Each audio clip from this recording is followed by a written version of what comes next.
Welcome back to Real Ag Radio here on Rural Radio Channel 147, Sirius XM. I am the host of the day, Lindsay Smith, and joining me now, it's Rhett Duke. He's a technical sales agronomist with Corteva Agriscience, covering southern Saskatchewan.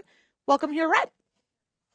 Good afternoon. Thanks, Lindy. Appreciate the introduction. Happy to be here. Yes. Okay. So it's your first time on the show. Super excited. Glad to have you here on the Farm Rapid Fire.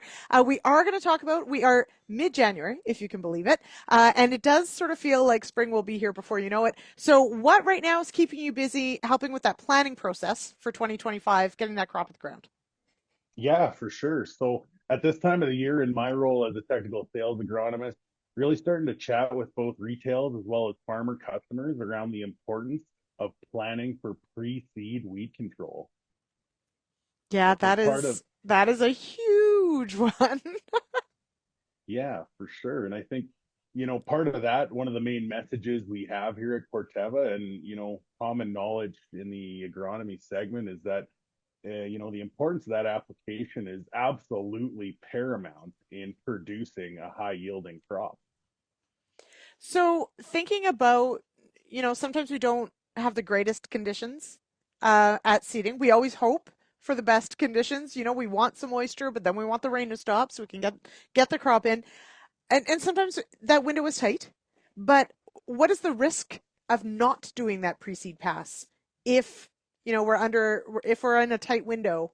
What's our risk? What do we potentially leave on the table if we can't get that pre-seed pass done? Yeah, for sure. So that's a great question, Lindsay. I think some of the things we're leaving to chance and neglecting to do that pre-seed burn off is we really create an environment that's inducing a lot of competition to that early emerging crop. And, some of those competition factors would be robbing the soil of that critical soil moisture we just mentioned, as well as some of the expensive fertilizer nutrients we may have placed in the ground already. And then ultimately that sunlight factor, right? And I think if we take the time to do a proper pre-seed application, we're really minimizing that competitive pressure from weeds and ensuring that crop, whatever it may be, is coming out into a nice clean field. And that's something that's in our control as producers here. So now if I'm, a farmer that has tried to do a pre-seed pass, but maybe it hasn't always been, the absolute have to do it, what are some of the key things to remember? Should I be scouting for what my weed spectrum is? Should I be tank mixing? What are some of the best management practices I could be doing?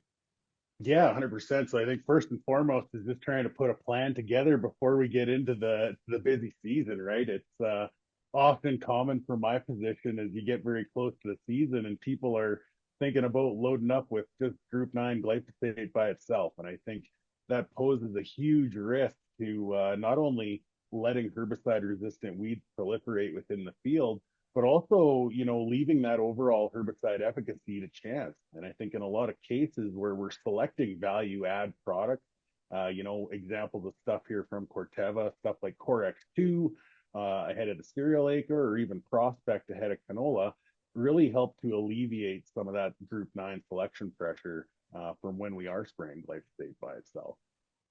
Now, we also sometimes deal with perhaps a change in weather down to cool temps. Should I worry if I've got a plan together, I've got my products, but the temp turns kind of cool?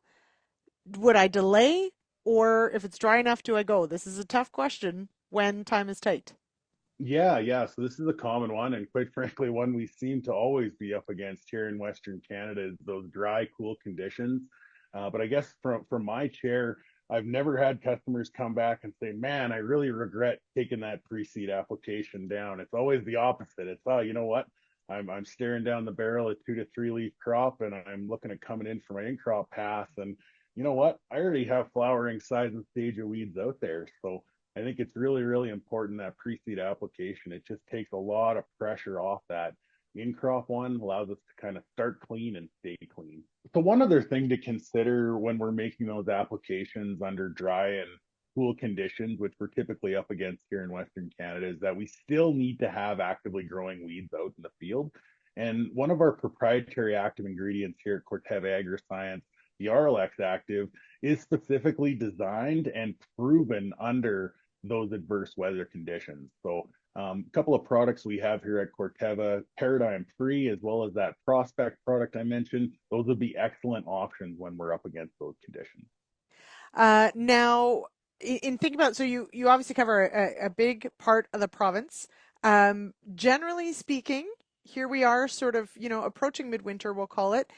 How do the moisture situations look out there? I almost hesitate to ask because it's been so tough some years that it's always one of those sticking points. But how is it looking generally anyway? Yeah, for sure. So I think for us in southern Saskatchewan, we still are in a bit of a moisture deficit situation. Obviously, as we look at the southwest corner, they would be in a bit tougher shape than we would be over here in the southeast, kind of where I reside. But either way you stack it, looking out the window right now here on January 15th, happy to say that we do have some fairly decent snowpack and snow coverage across the south, and that is a little bit atypical coming off the last few years. So, I hate to call it a drought buster right now, but it's sure nice to see that snow on the ground. And, I think with some timely spring rains, which is what we always count on here in Western Canada to get us out of the ground and growing, I think that should shape up really, really nicely. Yeah, absolutely. Now, part of, being ready for that pre-seed burn off, for that pre-seed pass, as you mentioned, is planning.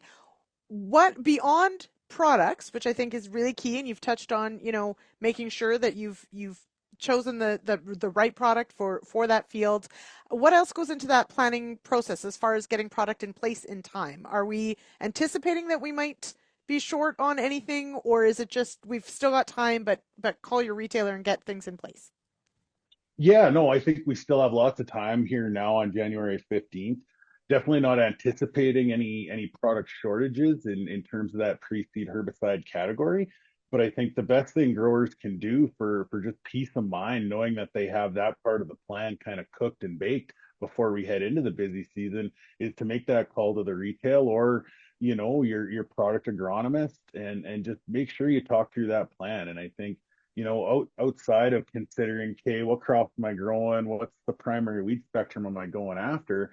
Is what products have I used in the past? And do I have an opportunity to maybe change it up a bit and step away from, say, products I had been using for the past 3 to 5 years and deploy something new on that acre? Because Mother Nature isn't stupid. If we get predictable, they're definitely gonna win every time. So that's definitely a message I like to make sure people understand.